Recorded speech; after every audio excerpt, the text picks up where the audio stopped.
Sir ಈಗ ಅವರು ಮಾತಾಡಕ ಅಲ್ಲಲ್ಲ ನೀವು ಅದನ್ನೇ ಹೇಳಿ ನಮ್ಗೇನು ತೊಂದ್ರೆ ಏನಿಲ್ಲ. ನಾನು ಮಾತಾಡ ಸರ್ ಅದನ್ನೇ ಹೇಳಿ. ಈಗ ಅವ್ರ ಡಿಮ್ಯಾಂಡ್ಸ್ ಇದೆ.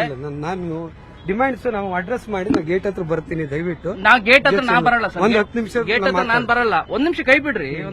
ಗೇಟ್ ಹತ್ರ ನಾ ಬರಲ್ಲ. ನೀವ್ ಏನ್ ಅವ್ರ ಡಿಮ್ಯಾಂಡ್ಸ್ ಏನಿದೆ ಅದಕ್ಕೆ ನೀವ್ ಏನ್ ರೆಸ್ಪಾಂಡ್ ಮಾಡ್ತೀರೋ ಅದನ್ನ ಮಾಡ್ಬಿಡಿ ಅಷ್ಟೇ. ಹೇಳಿ ಸರ್. ಸರ್ ಈಗ ಜಯನಗರದಲ್ಲಿ ಬೋನಸ್ ಕೊಡ್ತೀರಿ. ಒಂದ್ ಸೆಕೆಂಡ್ ನಾನು ಪೂರ್ತಿ ಹೇಳ್ಬಿಡ್ತೀನಿ. ಹೇಳಿ. 18 ಅವರನ್ನ ಚಾಲಕರದ್ದು ಸಮಸ್ಯೆ ಬಗ್ಗೆ ಕೋರಿಕೆಯನ್ನು ಕೊಟ್ಟಾಗಿದೆ. ಅದರಲ್ಲಿ ನೀವು 6 ರಿಂದ 9 ಏನಿದೆ, ಪಬ್ಲಿಕ್ ನಮಗೆ ಹೊಡಿತಾರೆ, ಪೊಲೀಸ್ ಪ್ರೊಟೆಕ್ಷನ್ ಇಲ್ಲ, ಮತ್ತೆ ರೋಡಲ್ಲಿ ಏನಾದರೂ ಆಕ್ಸಿಡೆಂಟ್ ಆದಾಗ ನಾವೇನ್ ಮಾಡೋದು, ಓಕೆ, ಇದ್ರ ಬಗ್ಗೆನೇ ಇದೆ. ಬೋನಸ್ ಬಗ್ಗೆ ಒಂದು ವಿಷಯ ಇದೆ 10th ಅಲ್ಲಿ. ಓಕೆ, ವರ್ಷದಿಂದ ಆಗಿಲ್ಲ. ಒಂದ್ ಸೆಕೆಂಡ್.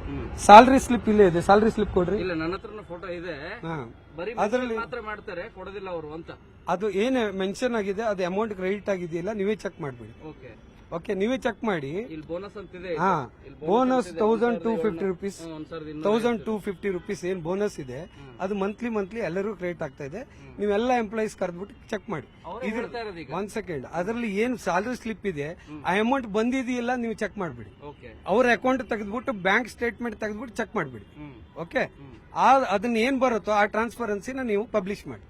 ಓಕೆ, ಅದ್ರ ಏನಾದ್ರು ಕ್ರೆಡಿಟ್ ಆಗಿಲ್ಲ ಬನ್ನಿ ನನಗೆ ಕೇಳಿ, ನಾ ಆನ್ಸರ್ ಕೊಡ್ತೀನಿ. ಓಕೆ, ಅದ್ರಲ್ಲಿ ಏನು ಸ್ಲಿಪ್ ಇದೆ 1250 ಇನ್ಕ್ಲೂಡಿಂಗ್ ಬರುತ್ತೆ ಇಲ್ವಾ ನೀವು ಚೆಕ್ ಮಾಡಿ. ಸೆಕೆಂಡ್ ಬಂದು pass, bus pass. Okay, electric vehicle ಏನ್ ನಾವು ಚಾಲನೆ ಮಾಡ್ತಾ ಇದೀವಿ ಎಲ್ಲರೂ ಪ್ರೈವೇಟ್ ಡ್ರೈವರ್ಸ್. ಓಕೆ, ಇದನ್ನ ನಾವು 1-2 ಸಲ ಟ್ರಾನ್ಸ್ಪೋರ್ಟ್ ಮಿನಿಸ್ಟ್ರಿಗೂ ನಾವು ರಿಕ್ವೆಸ್ಟ್ ಮಾಡಿದ್ವಿ. ಈ ತರ ಇದಾರೆ, ಫಸ್ಟ್ 200-300 ಜನ ಇದ್ವಿ, ಈಗ 3,500-4 ಸಾವಿರ ಜನ ಆಗಿದ್ದಾರೆ. 3,500-4 ಸಾವಿರ ಜನ ಆಗಿದ್ದಾರೆ. 3,500-4 ಸಾವಿರ ಜನ ಆದಾಗ ಅವ್ರು ಬಸ್ ಪಾಸ್ ಕೇಳುವುದು ಸಹಜ. ಅವ್ರು ಏನ್ ಕೇಳ್ತಾ ಇದಾರೆ, ನಮ್ ಬಸ್ಸು ನಾವು ಚಾಲನೆ ಮಾಡ್ಕೊಂಡು ಹೋಗಿದೀವಿ, ವಾಪಸ್ ನಮ್ಗೆ ಡಿಪೋಕ್ಕೆ ಬರಕ್ಕೆ ಅವಕಾಶ ಮಾಡಿಕೊಡಿ ಅಂತ. ಅದು ನಮ್ಮ ಹತ್ರ ರೈಟ್ಸ್ ಇಲ್ಲ. ಓಕೆ, ನಮ್ಮ ಹತ್ರ ರೈಟ್ಸ್ ಇಲ್ಲ, ನಾವು ಅದಕ್ಕೆ ಏನು ಕಮೆಂಟ್ ಕೊಡಕ್ಕಾಗಲ್ಲ. ಸೇಮ್ ಮೆಸೇಜ್ ಅನ್ನ ಕೊಟ್ಟಿದೀವಿ. ಆದಾಗ ಒಬ್ರು ಕೂಡ ರಿಯಾಕ್ಟ್ ಮಾಡೋದಿಲ್ಲ. ನಮಗ್ ಕಷ್ಟ ಆಗೋದು, ಈ ಕಡೆ BMTC ಇಂದನೂ ಯಾರು ಸಪೋರ್ಟಿಗೆ ಬರಲ್ಲ, ಕಂಪನಿಯವರು ಯಾರು ಸಪೋರ್ಟಿಗೆ ಬರಲ್ಲ. ಏನ್ ಮಾಡ್ಬೇಕು, ಇರ್ಬೇಕಾ, ಸಾಯ್ಬೇಕಾ, ಬದುಕಬೇಕಾ? ಅದಕ್ಕೆ ಹೇಳ್ತಾ ಇದ್ದೀನಿ ನೋಡಿ. ಫೋನ್ ರಿಸೀವ್ ಮಾಡಲ್ಲ. ಇಲ್ಲ, ಒಂದ್ ಸೆಕೆಂಡ್. ಅವರಿಗೆ ಆಕ್ಸಿಡೆಂಟ್ ಆದಾಗ ಕೆಲವೊಂದು ಪ್ರೋಟೋಕಾಲ್ ಪಾಲನೆ ಮಾಡಕ್ ಹೇಳಿದೀವಿ. ಒಂದು ಪ್ರೋಟೋಕಾಲ್ ಏನ್ ಹೇಳಿದೀವಿ, ಆಕ್ಸಿಡೆಂಟ್ ಆದ ತಕ್ಷಣ ಮೈನರ್ ಇಲ್ಲಿ ಮೇಜರ್ ಇಲ್ಲಿ ಏನೇ ಆಗಲಿ 112ಗೆ ಕಾಲ್ ಮಾಡಿ. ಪೊಲೀಸರು 5 to 10 ಮಿನಿಟ್ಸ್ ಅಲ್ಲಿ ರಿಪೋರ್ಟ್ ಮಾಡಿದ್ದಾರೆ. ನನ್ನ ಎಕ್ಸ್ಪೀರಿಯನ್ಸ್ ಅಲ್ಲೂ ಬಹಳ ಇದೆ. ಅಗೇನ್ ನಾ ಇವತ್ತು ಹೇಳಿದೆ, ಒಂದ್ ಸೆಕೆಂಡ್, ಅದು ಹೇಳ್ತೀನಿ ಸರ್. ಕಂಪನಿ ಜೊತೆಗೆ ಪೊಲೀಸ್ ಎರಡು ಬೇಕು. ಈಗ ಸರ್, ಈಗ ಅವ್ರ ಅಲಿಗೇಷನ್ ಸರ್, ಒಂದ್ ನಿಮಿಷ ಕೇಳಿ. ಅವ್ರ ಅಲಿಗೇಷನ್ ಇರೋದು, ಆರೋಪ ಇರೋದು, ಒಬ್ರು ಫೋನ್ ರಿಸೀವ್ ಮಾಡಲ್ಲ ಸರ್. ಕಂಪನಿದು ನಾನು ಹೇಳ್ತೀನಿ ಸರ್, ಪಾಯಿಂಟ್ ಟು ಪಾಯಿಂಟ್ ಹೇಳ್ತಾ ಇದ್ದೀನಿ. ಪ್ಲಸ್ 112 ಕಾಲ್ ಮಾಡಕ್ ಹೇಳಿದೆ ಪೊಲೀಸರ ಹತ್ರ. ನಿಯರ್ ಬೈ ಇಲ್ಲ, ಬಸ್ ಅನ್ನು ಸ್ಟಾಪ್ ಮಾಡಿ, ಇನ್ಸೂರೆನ್ಸ್ ಇದೆ ಬಸ್ಸಿಗೆ, ನೀವು ವಾಕ್ ಮಾಡಿ ನಿಯರೆಸ್ಟ್. ಓಕೆ, ನಿಯರೆಸ್ಟ್ ಸಿಗ್ನಲ್ ಹತ್ರ ಹೋಗಿ ಪೊಲೀಸರು ಇದ್ದೇ ಇರ್ತಾರೆ, ರಿಪೋರ್ಟ್ ಮಾಡಿ. ಮೂರನೇದಿಲ್ಲ, ಪೊಲೀಸ್ ಸ್ಟೇಷನ್ಗೆ ಹೋಗಿ ರಿಪೋರ್ಟ್ ಮಾಡಿ. ಆಮೇಲೆ ನೀವು ಕಂಪನಿಗೆ ಕಾಲ್ ಮಾಡಿ. ಕಾಲ್ ಸೆಂಟರ್ ನಂಬರ್ ಇದೆ, ಈಚ್ ಅಂಡ್ ಎವ್ರಿ ಡಿಪೋದಲ್ಲ ಒಂದು ಕಾಲ್ ಸೆಂಟರ್ ನಂಬರ್ ಇದೆ. ಆ ನಂಬರ್ಗೆ ಕಾಲ್ ಮಾಡಿ, ಆ ನಂಬರ್ ಇಂದ ಯಾರು ಪರ್ಸನ್ ಪೊಲೀಸ್ ಸ್ಟೇಷನ್ಗೆ ಬರ್ತಾರೆ. ಓಕೆ, ಪೊಲೀಸ್ ಸ್ಟೇಷನ್ಗೆ ಬಂದು ಅಲ್ಲಿ ಮುಂದೆ ಏನ್ ಡಾಕ್ಯುಮೆಂಟೇಶನ್ ಇದೆ ಏನಿದೆ ಅದನ್ನ ಬಗೆಹರಿಸ್ತಾ ಇದ್ದಾರೆ ಎಲ್ಲರಿಗೂ. ಎಲ್ಲಿ ಪ್ರಾಬ್ಲಮ್ ಬರ್ತಾ ಇದೆ, ಸಣ್ಣ ಪುಟ್ಟ ಆಕ್ಸಿಡೆಂಟ್ ಆಗತ್ತೆ, 2 ವೀಲರ್ ಟಚ್ ಆಗತ್ತೆ ಕಾರಿಗೆ, ಅವ್ರ 5,000, 2,000, 3,000 ಈ ಸೆಟಲ್ಮೆಂಟ್ ಇದೆಯಲ್ಲ, ಅದು ಕಂಪನಿಯಿಂದನೂ ಏನು ಮಾಡಕ್ಕಾಗಲ್ಲ, ಅವರು ಏನು ಮಾಡಕ್ಕಾಗಲ್ಲ. ಸರ್, ಅವ್ರು ರೆಸ್ಪಾಂಡ್ ಮಾಡ್ತಾ ಇಲ್ಲ ಅಂತ ಹೇಳ್ತಾ ಇರೋದು. ರೆಸ್ಪಾಂಡಿಗೆ ಒಬ್ರು ಫೋನ್ ರಿಸೀವ್ ಮಾಡಲ್ಲ, ಏನ್ ಮಾಡ್ಬೇಕು ಸರ್ ನಾವು? ಸರ್, ಈಗ ನಾನು ಅವರ ಟ್ರಿಪ್ ಸೀಟ್ ತೆಗೀರಿ. ಅವರ ಆರೋಪ ಹೇಳ್ತಾ ಇದ್ದಾರೆ ಸರ್. ನೀವು ಸೆಕೆಂಡ್ ನೀವು ಕೇಳಬೇಕಲ್ಲ, ರಿಯಾಕ್ಷನ್ ಕೊಡಿದ. ಹೌದು, ನಾನು ಅದಕ್ಕೆ ಹೇಳಿದೆ. ನಾನು ಹೌದು, ಅಲ್ಲಲ್ಲ, ಒಂದ್ ಸೆಕೆಂಡ್, ಅದಕ್ಕೆ ಟ್ರಾನ್ಸ್ಪರೆನ್ಸಿ ಆಗಿ ಹೇಳ್ಬಿಟ್ಟೆ ನಿಮ್ಗೆ. ನೀವು ಫಸ್ಟ್ ವಾದ ಮಾಡಿದ್ರಿ ಪೇಪಲ್ ಅಲ್ಲ. ಒಂದ್ ಸೆಕೆಂಡ್, ಏನ್ ಹೇಳ್ತಾ ಇದಾರೆ, ಆರೋಪ ಮಾಡ್ತಾ ಇದಾರಲ್ಲ, ಅದನ್ನ ನಿಮ್ ಗಮನಕ್ಕೆ ತರ್ತಾ ಇದೀನಿ ಅಷ್ಟೇ. ಕರೆಕ್ಟ್ ಸರ್, ಹೌದು. ಅದ್ರ ಸಲುವಾಗಿ ನಾನು ಟ್ರಾನ್ಸ್ಪರೆನ್ಸಿ ಫುಲ್ ಮುಂದೆ ಇಟ್ಟೆ. ನೀವು go and check bank statement ಅಂತಂದೆ. Second, you can check with our trip sheet. Trip sheet ಅಲ್ಲಿ 2 ರಿಂದ 3 ನಂಬರ್ ಇದ್ದೇ ಇರುತ್ತೆ. ಅವ್ರ ಆಲ್ಟರ್ನೇಟ್ ನಂಬರ್ ರೀಚ್ ಮಾಡ್ಲೇಬೇಕು.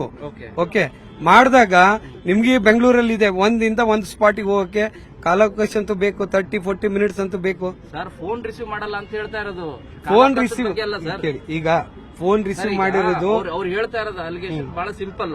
ಆಕ್ಸಿಡೆಂಟ್ ಆದಾಗ ಒಬ್ರು ರಿಸೀವ್ ಮಾಡಲ್ಲ, ಹೇಗ್ ನಾವು ಇರ್ಬೇಕಾ ಏನ್ ಮಾಡ್ಬೇಕು ಅಂತ ಹೇಳ್ತಾ ಇದಾರೆ. 1 ಸೆಕೆಂಡ್, ಅದಕ್ಕೆ ನಾನು ಆನ್ಸರ್ ಕೊಡಕ್ಕಾಗಲ್ಲ, ನೀವು ಆನ್ಸರ್ ಕೊಡಕ್ಕಾಗಲ್ಲ. 1 ಸೆಕೆಂಡ್ ಅಲ್ಲ, ಕಂಪನಿ ಆನ್ಸರ್ ಕೊಡ್ಬೇಕು. ನೋಡಿ 1 ಸೆಕೆಂಡ್ ನೋಡಿ, ಇದು ಟ್ರಿಪ್ ಸೀಟ್. ಪ್ರತಿಯೊಂದು ಟ್ರಿಪ್ ಸೀಟ್ ಅಲ್ಲಿ 3 ರಿಂದ 4 ನಂಬರ್ ಇರುತ್ತೆ. 3 ರಿಂದ 4 ನಂಬರ್ ಆಗಿಲ್ಲ ಅಂತಂದ್ರು ಬಂದು ಡಿಸ್ಕಸ್ ಮಾಡಿ ಕ್ಲಿಯರ್ ಮಾಡ್ಕೊಳ್ಬಹುದು. ಇದು ಚಿಕ್ಕದ ವಿಷಯ, ಯಾಕೆ ರೆಸ್ಪಾಂಡ್ ಮಾಡಿಲ್ಲ? ಒಂದು ಟೀಮ್ ಮೇಟ್, ಅವನು ಕಂಪ್ನಿ ಎಂಪ್ಲಾಯಿ ಇರ್ತಾನೆ, ಇವನು ಎಲ್ಲರೂ ಕಂಪ್ನಿ ಎಂಪ್ಲಾಯಿ ಇರ್ತಾರೆ. ಟೀಮ್ ಮೇಟ್ ಯಾಕೆ ರೆಸ್ಪಾಂಡ್ ಮಾಡಿಲ್ಲ? ವಿತ್ ಎವಿಡೆನ್ಸ್ ಮಾತಾಡಿ ಬಗೆಹರಿಸಬಹುದು. ಅಟೆಂಡೆನ್ಸ್ ಕೊಡಲ್ಲ, ಟಾರ್ಗೆಟ್ ಮಾಡ್ತಾರೆ, ಈ ರೀತಿಯಾದಂತ ಅಲಿಗೇಷನ್ ಇದೆ. ನೋಡಿ ಅಟೆಂಡೆನ್ಸ್ ಬಂದಾಗ ನಿಮಗೆ ಸಿಂಪಲ್ ಆಗಿ ಹೇಳ್ತಾ ಇದೀವಿ. ಅಟೆಂಡೆನ್ಸ್ ಅಲ್ಲಿ ನಾನು ಚೆಕ್ ಮಾಡಕ್ ಹೇಳಿದ್ದೀನಿ. ಅಟೆಂಡೆನ್ಸ್ ಸ್ಲಿಪ್ ಅಲ್ಲಿ ಚೆಕ್ ಮಾಡಿ ನೀವು ಅದರಲ್ಲಿ ಏನಿದೆ ಪ್ರೊಟೆಸ್ಟ್ ಮಾಡ್ತಾರೆ, ಅವ್ರನ್ನ ಟಾರ್ಗೆಟ್ ಮಾಡ್ತಾರೆ, ಅವ್ರ ಮೇಲೆ ಇದ್ ಮಾಡ್ತಾರೆ. ಸರ್ ನಂದಲ್ಲ ಸರ್, ನನ್ ಮೇಲೆ ನೀವು ಇದ್ ಮಾಡ್ಬೇಡಿ. ಸೊ ನಾನು ಎಲ್ಲದಕ್ಕೂ ಇಲ್ಲಿ ಅದ್ರ ಸಲುವಾಗಿ ಹೇಳಿದೆ. ಅದರಿಂದ ಅದಕ್ಕೆ ನಾನು ಎಲ್ಲದೂ ಲಿಸ್ಟ್ ಮಾಡ್ಕೊಂಡಿದ್ದೀನಿ. ಕಾಲಾವಕಾಶನೂ ಕೇಳಿದೀವಿ. ಓಕೆ, 1 ಡೇ ಕಾಲಾವಕಾಶ ಕೇಳಿದೀವಿ. 1 ಡೇದಲ್ಲಿ ನಾವು ಬಗೆಹರಿಸಿ ನಿಮ್ಗೆ ಅಪ್ಡೇಟ್ ಕೊಡ್ತೀವಿ. Thank you. ಇಲ್ಲ, ಅದು ಬೇಕಾಗಿಲ್ಲ. ಯಾರಂತ ನಾವು ಹಾಕ್ಬೇಕಲ್ವಾ? ಬೇಕಾಗಲ್ಲ ಸರ್, ನೀವು ಲೈವ್ ಆಗಿ ತಗೊಂಡಿದ್ದೀರ. ಗೊತ್ತಿಲ್ಲ ನಮಗೆ. ವೇಣುಗೋಪಾಲ್ ಹೆಗ್ಡೆ, ನಮ್ಮ ಡಿಸಿಗ್ನೇಷನ್ ಸರ್, ಅಷ್ಟೇ, ರೀಜನಲ್ ಮ್ಯಾನೇಜರ್. Thank you. ಬಾಯ್.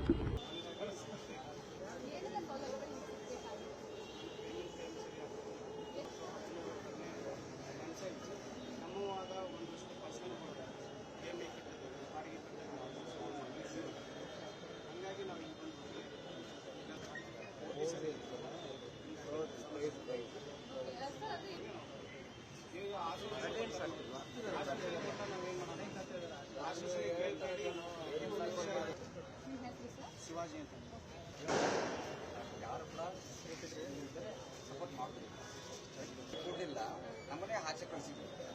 ಆಮೇಲೆ ನಮ್ಮ ಎಲ್ಲ ಮಾತಾಡಿಕೊಂಡು ನಾವೆಲ್ಲ ಮಾತಾಡ್ಬೇಕಂತ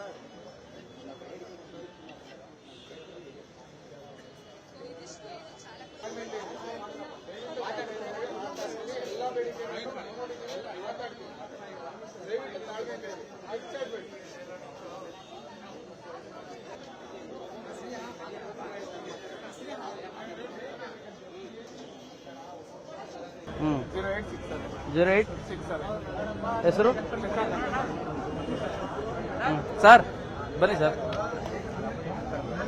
ನಿಮ್ಮ ಇವ್ರು ಯಾರೆಲ್ಲ ಬಂದಿದಾರ ನಿಮ್ ಕಂಪ್ನಿಯವರು? ಅಲ್ಲ, ಅದನ್ನೇ ಕೇಳ್ತೀರ ನೀವೇನು?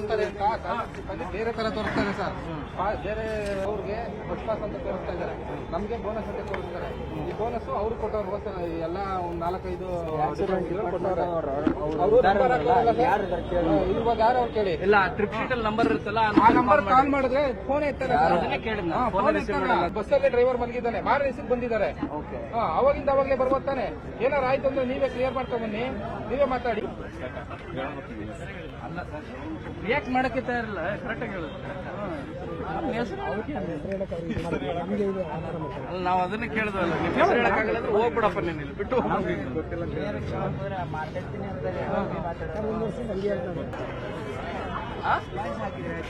ಪಾಯಿಂಟ್ಸಾ ಸ್ವಲ್ಪ ದಾನ ಮಾಡಿ. ಫಸ್ಟ್ ಅಷ್ಟೇ ಹಾಕಿದ್ದು. ಬಾ ಸಾಕ್ ಬಾ.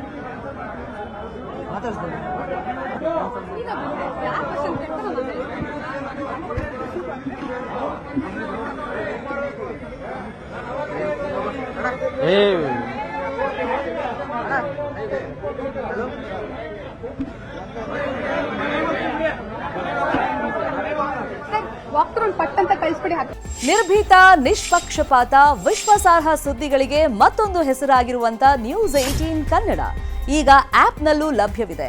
ದಯವಿಟ್ಟು ಇಲ್ಲಿರುವಂತ QR ಕೋಡ್ ಸ್ಕ್ಯಾನ್ ಮಾಡಿಕೊಂಡು ಆಪ್ ಡೌನ್ಲೋಡ್ ಮಾಡೋದಕ್ಕೆ ಮರಿಬೇಡಿ. ನಿಮ್ಮ ಬೆಂಬಲ ಹೀಗೆ ಸದಾ ನಮ್ಮೊಂದಿಗಿರಲಿ. ಧನ್ಯವಾದ.